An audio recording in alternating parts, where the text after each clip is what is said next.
My name is Tania Gonzales. It's, I guess for you would be like Tania. I say Tania. I'm going to talk about the JavaScript toolkit. So a little bit about me. I'm a consultant developer at ThoughtWorks. I work at the office in Brazil. I'm from Peru, actually, but I work in Brazil. But I'm spending a few months now in San Francisco, the office there. And I came here for the conference. So I've been at ThoughtWorks for about almost 2 years now. And that is my Twitter, my GitHub too. So if you want to send some comments, feedback, or if you want to just take a picture and give me a reason to tell my boss why I didn't went to work today. OK, so what is the JavaScript toolkit? So some friends of us, they're back there, down there in Brazil, we got together and we thought about what was going on with all the explosion of recent libraries and frameworks that were coming out in JavaScript in the market. Every day you had something new, and every day developers were going crazy trying to learn something, and then the next day you have something new, then it didn't work. It didn't make any sense what you learned yesterday. So we were trying to put all these technologies and frameworks into a coherent toolkit to be used by a web developer or a web application developer. But what does it mean when we say coherent? Like, we want to make sure that either of the tools that we choose for our projects are the ones that we need, because we have so many libraries right now, but we need to match those to the needs that we have in our projects. So we don't have to choose a framework only because it's cool. I know we developers like to try stuff, like to try new stuff, and because they are cool, they seem cool. But we need to see what fits best for our application. So let's start by saying, what do you think is the reason for the recent explosion of JavaScript libraries and frameworks? So this is something that we think about, but it's not like it's written on stone. We believe that the reason of this is because of the community adopting Agile. Agile has been there for a few years now, for a lot of years, and it's growing like crazy too. But we believe, So we believe that, we think that the Agile work made a challenge for the developers.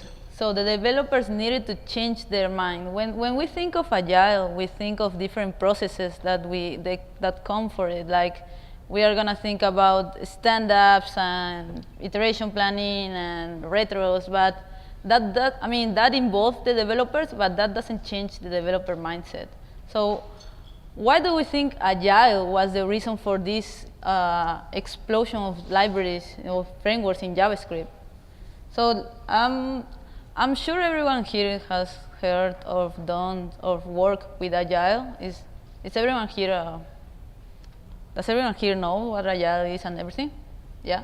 How many people in here works with Agile actually? That's okay. Cool. So, and how many people here actually? Let me ask you this: how many people here works with JavaScript? Awesome. So this is going to be really fast then. I believe everyone has heard of this. I'm not going to go through it. I'm not going to explain it. I just put it as an intro.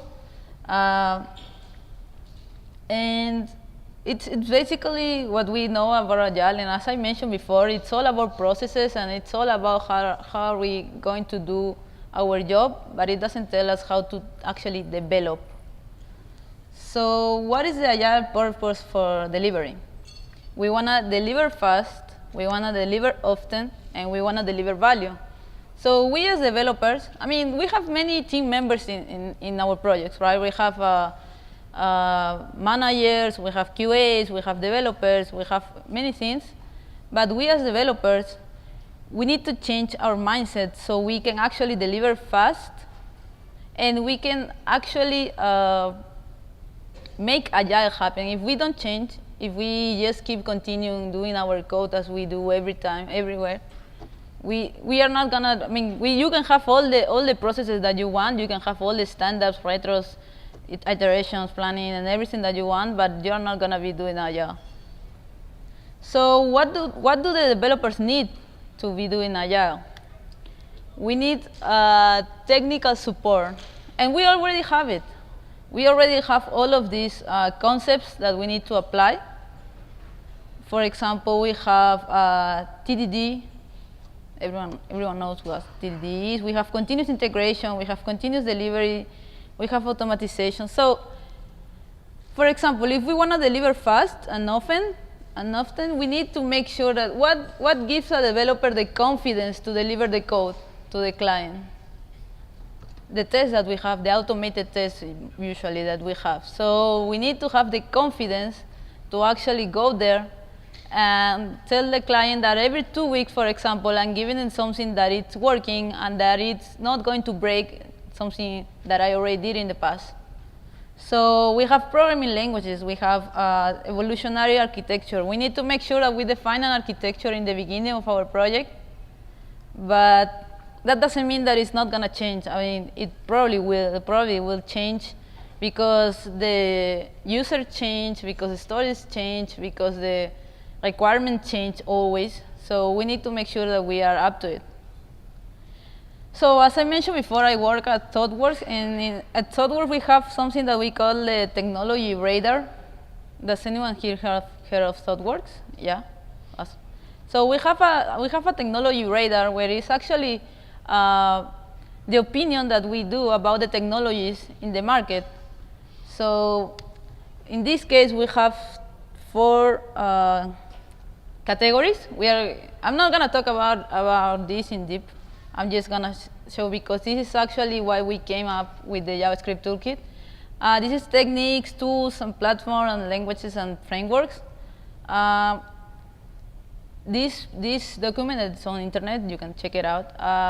It will tell you what are the tools that we have already available by the community, and it will tell you actually the 4 levels that we have for the. For example, it will tell you to adopt when we believe strongly that a community should adopt this technology.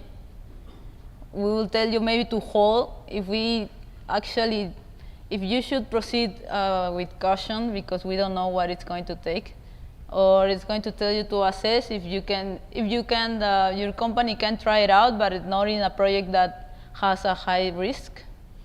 So we got this, and this is actually about the whole technology toolkit that we have right now in the community. It's not only about JavaScript, but we actually think about it, and we actually came out. So I mentioned before that the Agile developer needs to have a technical support, to actually do the things that it needs to do. So we already have that.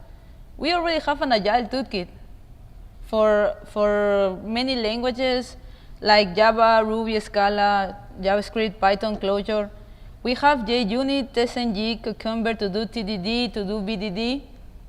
We have continuous integration services like Jenkins, Go, Snap, Bamboo. We have dependency management. I mean, we already have many different tools to work with many different languages. And this has been there for like a while now since we adopted Agile, as the whole community keeps adopting Agile. But what about JavaScript? I mean, do we have something defined for JavaScript? How many here, when I first started learning JavaScript, it was like I saw some tutorials and it was like, what is it for? It's for validating client forms.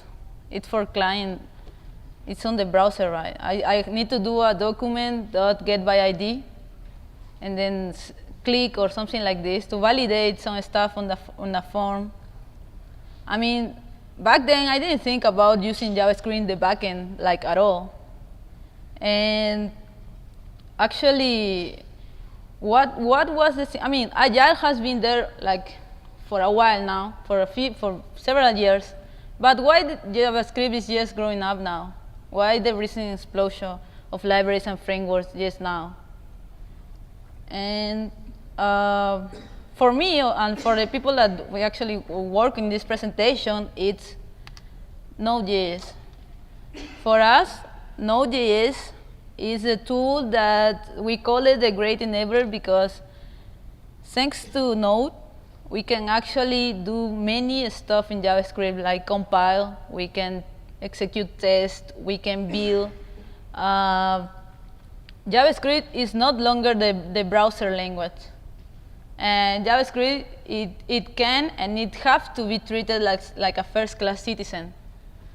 So you wanna put it on your, so we need to stop doing just JavaScript, putting some code of JavaScript in our HTML, doing some validation, doing some great animations. We need to test our JavaScript. We need to make sure that if something fails in our JavaScript code, it will break our build. Not only Java code, .NET code, with C# code is supposed to be treated like that. We need to put it on our CI, on our pipeline. So all of this, it's we can do it because of Node.js. So this is why Agile begins so long ago, but we are not yet, but recently working with JavaScript in these levels. And that's why we have JavaScript libraries coming up every day. Okay, so let's talk a little bit about the toolkit categories. When we work on this toolkit, I'm going to talk about now only JavaScript. When we work on this toolkit, we try to put it in categories and subcategories to make it have some sense. We separate them by needs. So we try to think about the needs that we have as developers, and then we try to put some options and tools to support that need in our daily development. So for that,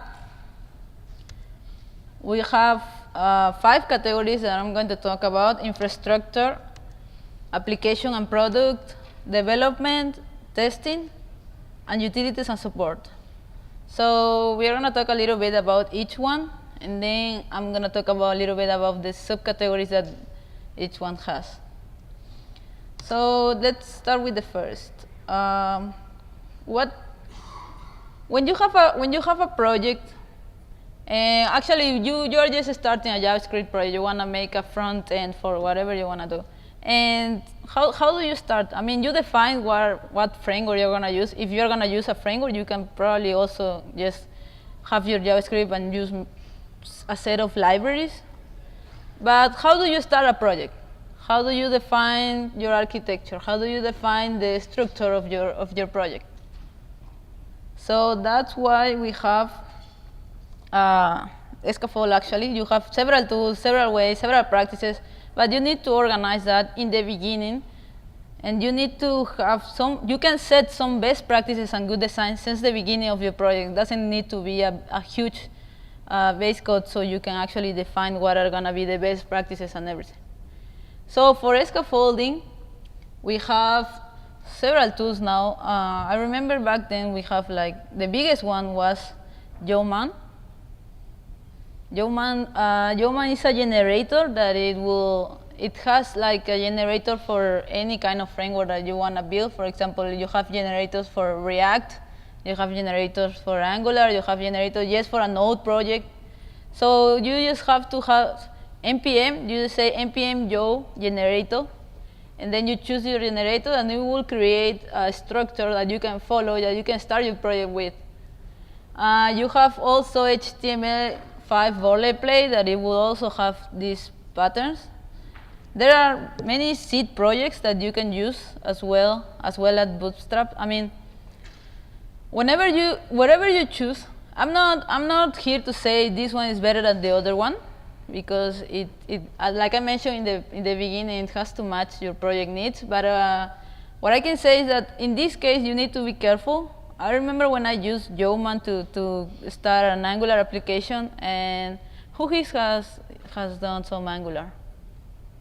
Okay.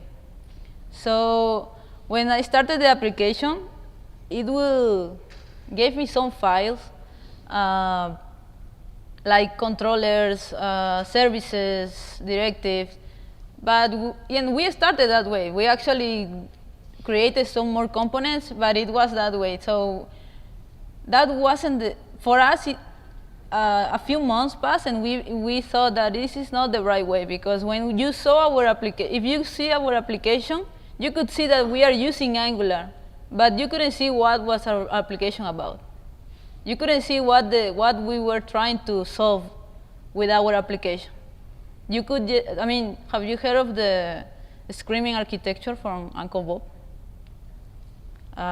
He says, like, your application needs to scream whatever you are solving. It doesn't need to scream what you are using.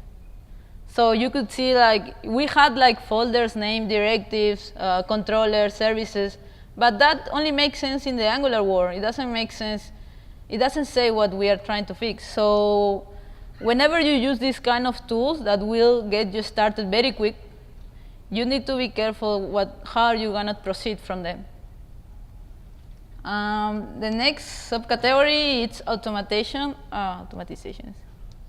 There is a lot of tasks that we need to execute, compile, test, assembly, minify, and deliver. I mean, there is a lot of things happening while we write a line of code, and there's a lot of things that we need to do. Whenever we save a file, whenever we change something, we want to save it, and we want things to happen out of the box. We don't want to be running things. We don't want to be running scripts. We just want them to happen. So what are the tools that we have already in the market for this? We have Grant, we have Gulp, and we have Broccoli.js. If you go by what the community likes, I think Grant has more NPM downloads, so you can actually know that the community uses Grant far more than Gulp and Broccoli. But it was like released way before also than Gulp and Broccoli. The three of them will do their work. Basically, Grant, it's a configuration file. You have a Grant file, and you are gonna set up some tasks like run the test, build the project, and compile and everything. And you will just have a Grant command that you just run, and everything will happen.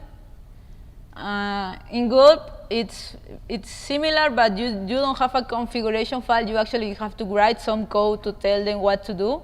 So it's pipeline based. It will do step by step what you tell them what to do. And Broccoli, it's a little bit like Gulp, but it works on a tree. So you have a tree or file, and you will be applying filters to that tree until you actually get what you need. So the three of them will do their job, but you need to. I'm gonna show an example when we finish this part of the presentation. But yeah, you definitely need to have this automatic. Now that there are I have read some people's opinions about not needing all of these task runners. They say that all can be done with NPM, and it's actually true. You can do all of these automatization steps with NPM, but it's always your choice. So we have this automated. We need some utilities for this. What we have here is, for example, Uglify.js. It will help you parse. It would help you to, believe it or not, to put your code sometimes even more pretty. JSLint, have you guys heard of these tools in here? Yeah. So JSLint and JSHint, it's probably, JSHint is actually just a fork of JSLint. It will tell you if you break some rules, like you declare a variable that you are not using, it will tell you actually to delete it before you continue with your code. So it's actually pretty cool. You can define which rules to use or not to use, so you'll be fine. And you have also minify tools, concal tools, and watch. So we need to be very careful, because all of the things that we do in JavaScript are gonna go to the browser. So we need to be very careful of what we are sending. We cannot send all the files that we are gonna work if we don't need them. So this is why you can do minify. This is why you can do concat if you have so many files that you want to just put it because you want to put it on one file or you want to put it in different files. And you can watch. Watch is about, it's great for developing. You can just start developing and then you don't need to be shutting down the server and spinning it up again. You just watch your stuff and then it will do that automatically. You just have to go to the browser and then refresh the browser and then you're good to go again. It will have all your changes. I'm going to show that in a bit. Okay, so one last thing that we need here is dependency management. So source control is not dependency management. Applications are getting complex. As I mentioned, we have so many libraries and frameworks now that we need to have a way to manage those dependencies. We cannot have everything put on our code and then everything goes to the browser. So for that, we actually have some good tools. We have Bower, NPM, and Component.js. Bower and NPM are widely used in the community.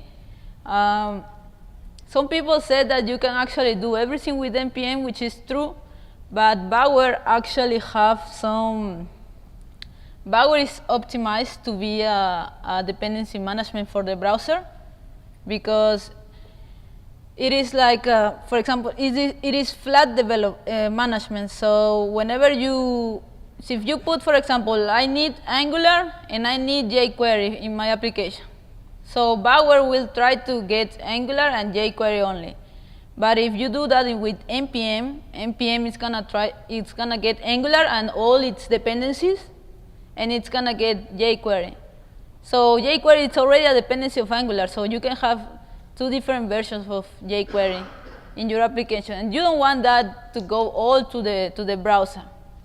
So people actually use both of them in the same project, and they use Bower for the dependencies that go to the browser, and they use NPM for developer tools. For example, I'm going to download a library for testing. I'm going to download Bower with NPM. I'm going to download I don't know, building libraries. So it seems that you actually use while developing, but you're not going to send those to the browser. Component.js it's not that used that I know of, but it's actually also that's dependency management, and it has some advantages also. So I'm going to show a little bit what I've been talking about all this time. Let me see here. So this is not my computer. I broke my computer yesterday when I was trying to practice for this talk. So I'm using someone else's computer. I don't know if it's gonna work. So this is a package JSON file. This is the way that we declare our dependencies with NPM, with Node. So this is a project actually that I made for the demo some time ago. We declared here the dependencies that we need. We want Grant, and then we want all the plugins. You can have so many plugins with Grant that the things that you don't even know about. And you can have Karma, and then these are all the libraries that we probably don't need right now. But you just put it on the file like this, and then you just put on your terminal npm install, and it will download all of that. So you will have all of that in your Node modules. So let me show this. So let's play a little bit with. Can you guys see on the back? Is it okay?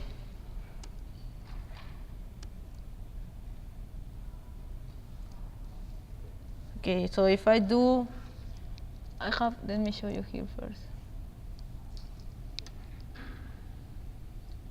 Okay, so this is the Grant file, the Grant configuration file. We have many tasks registered. All these tasks are actually defined in the file. This is like a JSON-like file. So it's all configuration. You just register your task, and then all of that is here. You can actually run it on your terminal. So for example, if we have a grant dev that will update, will connect to the server, we'll open the server, and we'll watch for the changes. So if we do a grant dev,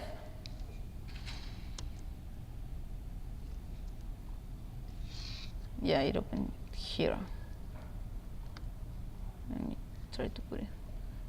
It actually opened this browser. This is a very small application that we did with Angular. So in this case, for example, what I did was just spin up the server. Then I can start working. For example, I can do some changes in here. Let me see.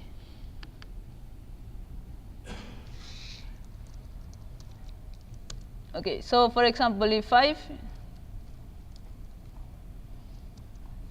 change this to, and I just save it, and I go to the browser again, and I reload the browser.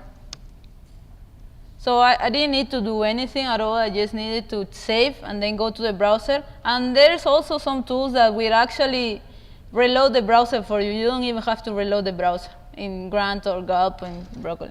So it will stay connected to the browser, and every time you do a change, it will spin up the browser, and it will spin up your server, and it will actually reload the browser as well. So this is very simple stuff. I mean, whenever you have all of the projects that are made with seed projects or with Yeoman will come with a grant file configuration. So you probably don't even need to do that. You just need to understand a little bit what's going on, and that's it. So let me see here. We talk about Yeoman, we talk about grant. For example, if I do here, let me see. I can, if I do something, so we have JSLint here as well, JSHint. So if I do something wrong in a file, let me see this one. These are our configuration files. This is a test.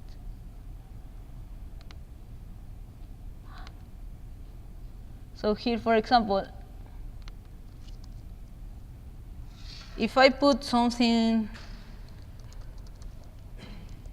that I'm not using, let me see here. If I do a grant test, for example, it will actually fail, and it will tell me there is a variable there, that you are not using. So just remove it so I can run the test. So the other is JSHint. It's very useful when you have a big team of developers and you want to maintain your code quality. And let me see. So yeah, let's continue. We are going to see some demos of this in a bit. So the next category that I thought it was application and product are actually the main frameworks that we have, to build application. So we have heard already of Angular. There is another one, React, that is actually it's getting very famous in the community because it's actually working with all the weak points that Angular has, like performance. We have like Backbone too, we have Ember, we have Knockout.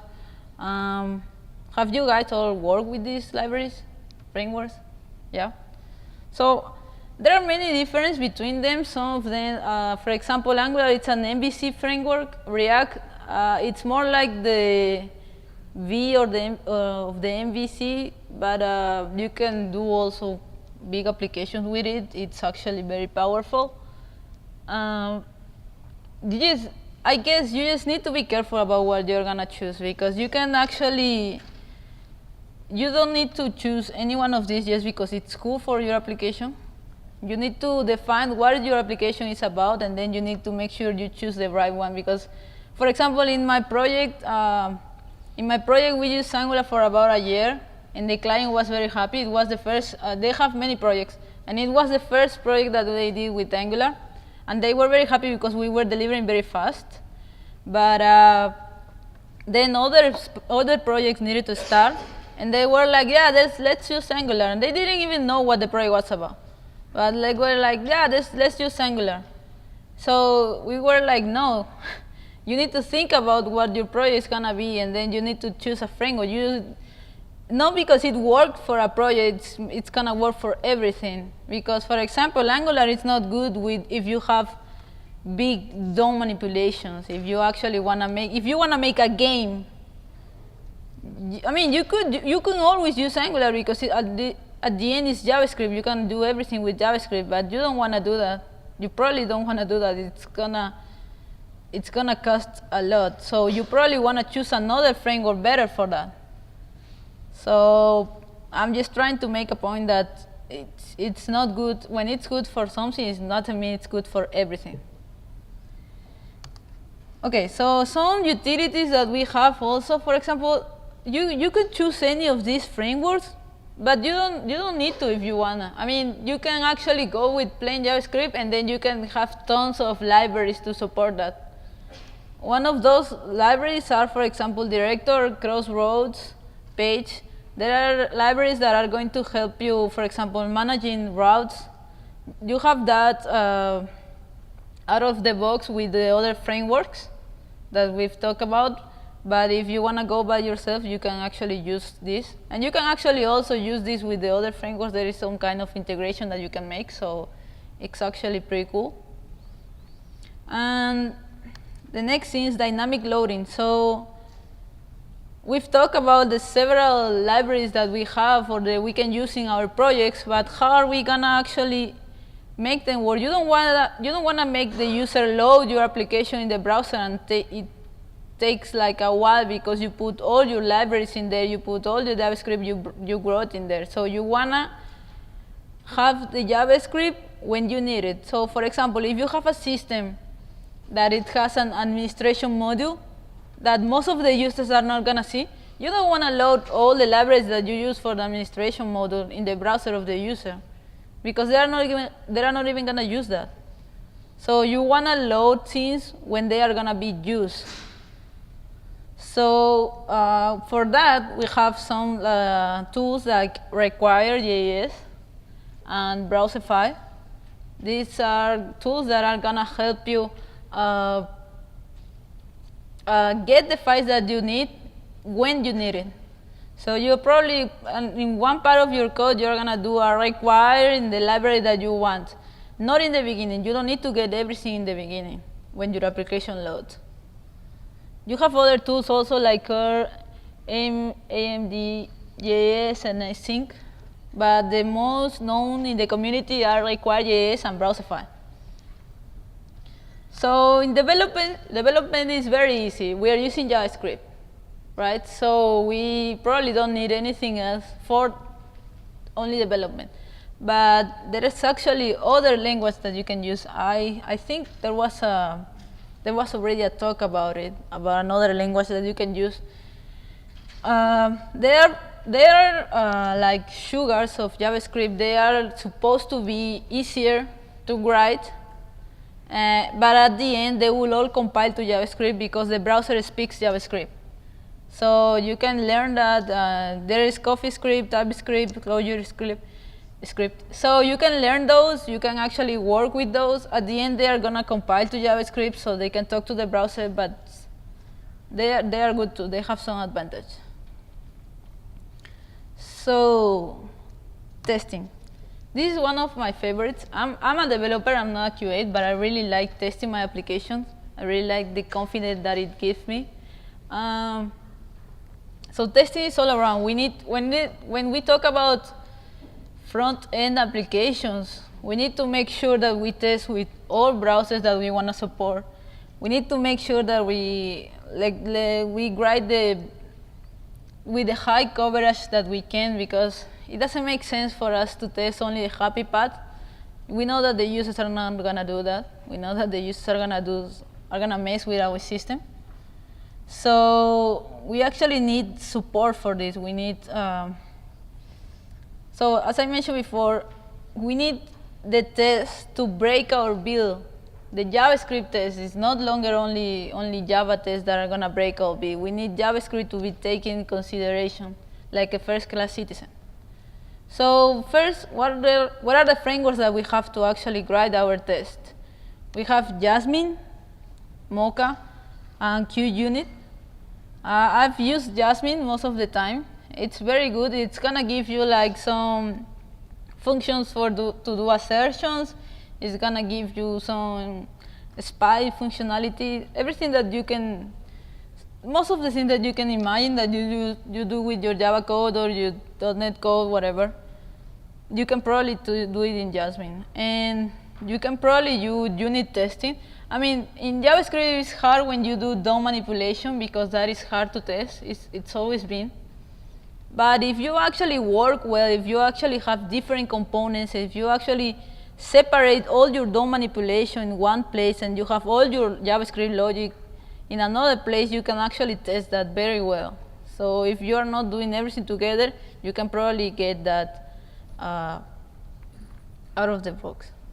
So what test runners do we have? I've used Karma most of the times. We have Sauce Labs too, but it's like running your tests in different browsers in the cloud.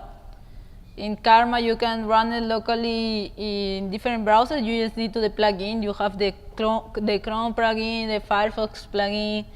You just need to install it, and then you are good to go. You can already start testing your application. So end-to-end, I mentioned that unit tests are very good, but end-to-end tests, you probably want to make them happen. Most of the people, for example, when you use Selenium, you test your whole application in the front end and the back end as a whole. I'm not very fond with that because I really liked just if you have a front end application, then test that end to end. You don't have to go to the back end. You can just mock the back end, have some stub files, whatever you need. And also, you can also test your contracts, right? If you have a front end and a back end talking, then you need to test the contract between them. So an end-to-end is actually, for me, it's only testing the front-end application. It's not going all the way down to the back end. And for this, we have some tools like Protractor. It's actually good for Angular. It's actually awesome for Angular because it gives you some functionality out of the blue. For example, in Angular, there's a lot of asynchronous happening. And with Protractor, you don't need to be doing like sleep or wait. It will do that for you. So you just go ahead, do some stuff on your browser, and then you assert, and you don't need to worry about the synchronous part of it. You have other options also for other tools, for other frameworks like Nightwatch, and you have Casper.js, very good options as well. For test support, so we are writing our tests, we are running our tests, but we actually need more than that. We need to go farther than that. So we have, for example, Phantom.js, that is a headless WebKit with JavaScript API. When we started our project, the client was still thinking about having a project that it was only JavaScript. And then when we tried to convince him, he was like, we have a pipeline, right? We have a CI. So he said, like, in our CI, actually, it's just an isolated box where we have the code there, and then it will run it will build the application, it will run all the projects that we have, all the tests that we have, and that's it, and it will tell us if it's okay or not. So when we told him, like, we are doing a UI application, he said, like, there's no browser on this box, so how are you going to test that on the CI? And we said, like, yeah, headless browser. I mean, of course you can do that without a browser, and actually Phantom worked out very, very well for us. So we don't even need a browser in our CI. We run all of our tests, and you can actually make it. You can test in your local as well. You can use Phantom in your local, and it's gonna work. So it's very, very cool. Chai assertion library. It's like, with Jasmine, the framework, you already have some assertions that you can do. Chai is like it goes beyond that. You can do very, very cool assertions. Sign-on.js and Zombie are also frameworks that, Zombie is actually also a headless framework that will help you to run your tests. Yeah. Okay, so before that, let's see some tests happening then. So here, let me fix the code first.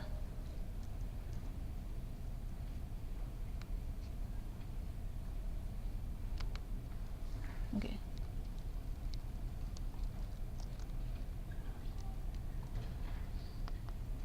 Oh, where are we? Where? Okay. So if I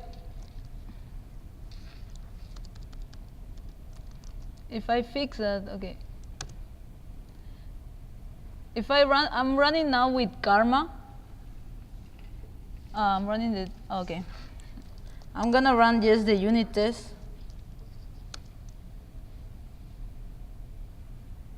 So okay, so I have 21, the application is very small, so I have 21 unit tests, and everything happens. So I didn't do anything, it's already automated. Karma just runs, so we will tell you when it fails, if it fails, so it will tell you if it's all right. For example, I probably can make it fail if I find a test. Oh, here. Where am I? Okay. So if I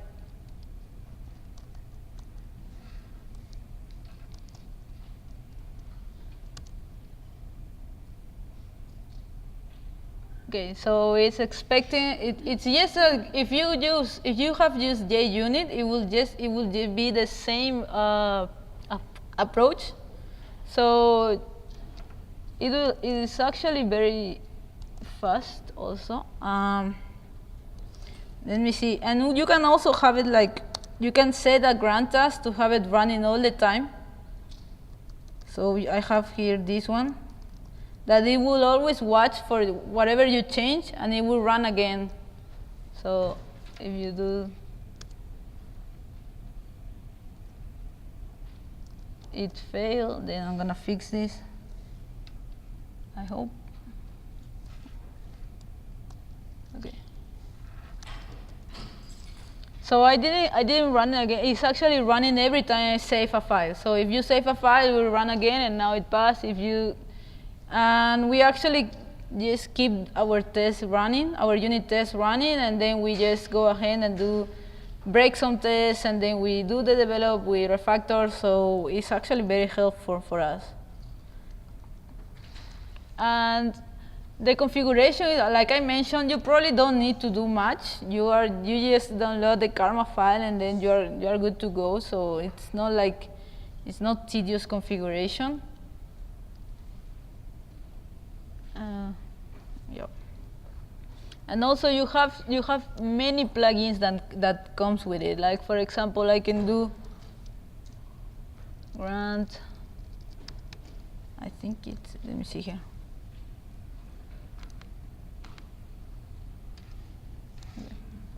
Test cover. So this is the coverage. We have a coverage plugin. Okay, so it ran the coverage. So all I need to do is open where it was. So in this case, it will put it here.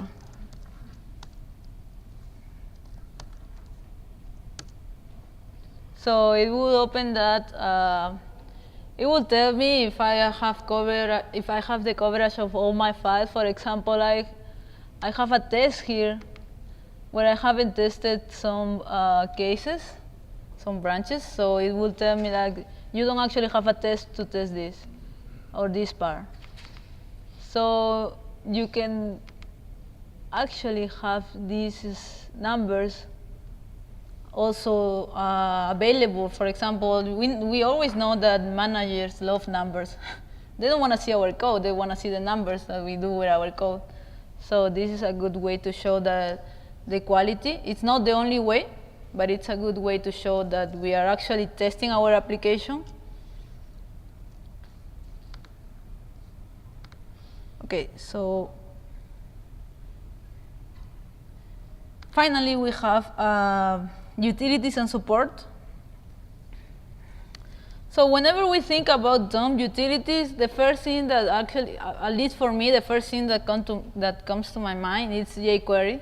jQuery's been there for a while, and it's actually pretty cool. It's actually everybody loves jQuery because in the beginning it was like, let's write less JavaScript, so you use jQuery for that, but it actually grew bigger than that. So it's very good for DOM manipulation. And Septo is actually they try to make a lightweight library also for DOM manipulation, but probably the API is very similar than the jQuery one. So, and some utilities, so we've seen this before in JavaScript. You can do functional programming, reactive programming. You have utilities. So whenever you're writing your code, and whenever you want to do some functions, there are probably already libraries that do that for you. So you don't want to do anything. You don't want to do anything from the beginning always. So for example, you have underscore, that it's a library for you to do like functional programming. For example, you can do filter, map, reduce. You have promises that, I don't know, everybody knows what a promise is, yeah? Okay, so this library will help you do promises. You have fn.js that will also help you do the functional programming stuff. Moment.js is actually a very cool library when you're dealing with dates. You can parse dates, you can manipulate them, and it's very easy to use. So you don't need to do everything from the beginning. You don't need to even use the date class in JavaScript. And Q is also for asynchronous programming. So CI, continuous integration. As I mentioned in the beginning, as the Agile developers, we need to deliver fast, deliver often, and deliver value. So the CI is a tool that will help us with that. So we have continuous integration, continuous delivery, and continuous deployment. We need to have tools, especially if we are a big team. We need to have tools to deliver this code to the client. It doesn't make sense for us to do all the tests, all the libraries, all the cool frameworks if we actually don't deliver something. And we have many CIs. There are actually, they don't just work with JavaScript, they work with several languages, but they work with Node. So everything that works with Node, it can be done with JavaScript. So actually, they have that support now. So yeah, that's about it. So what have I been talking about? So with different needs, we have different needs in our project. Like I mentioned in the beginning, we don't need to choose a technology just because it's cool, or we don't need to choose a technology because it's the less best thing that could happen. I mean, you need to know your project, you need to know what is happening, and you need to know how can you support that. So you need to map the needs that you have in your project to the tools that you're gonna use. You need to know what to be agile demands for you as a developer. As I mentioned before, there is a mindset that the developer needs to change, and there is already a technical support for that. So we better get up to it. And you need to make sure to keep your mind open, because there are probably, for example, for me, I've been using Angular for a while now, and I really liked it, but I know there are other things, so I need to keep looking for them. I need to keep my mind open, so I know there are probably things better than that. So if you like a framework, if you work well with a framework, you just need to make sure that you are always open to new stuff that it's always in the market coming up. So thank you. Any questions?